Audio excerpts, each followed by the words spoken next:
Berjualan jajanan kue memang sudah banyak, tetapi yang beraneka macam kue mulai dari yang manis atau gurih dapat dijumpai dari pedagang kue viral Ibu Marlina yang berlokasi di Jalan Yosudarso, Lubuk Linggau Timur 2, Kota Lubuk Linggau. Semua aneka kue viral ini dijual dengan harga Rp1.000 saja.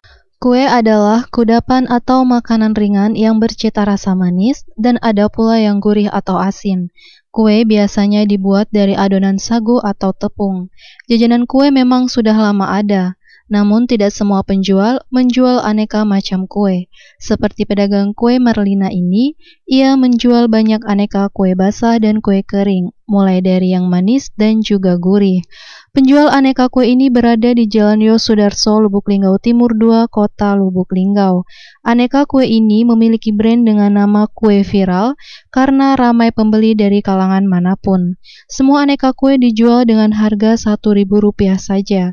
Seharinya, penjual kue Marlina mampu menghabiskan sebanyak 1.000 buah kue. Penjual kue viral Marlina mengatakan penjualannya lebih banyak di hari biasa. Kalau bulan puasa, banyak saingan karena banyak yang jualan.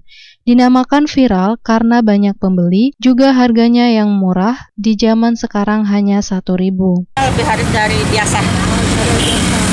Sebab kalau hari puasa tuh banyak saingan, banyak yang jualan. Karena viral kena banyak yang beli. Karena harganya murah kan, zaman sekarang seribu kan. Pedagang kue viral ini mampu meraup omset hingga Rp1,2 juta per harinya. Ayu Fitriani, Selampari TV, melaporkan.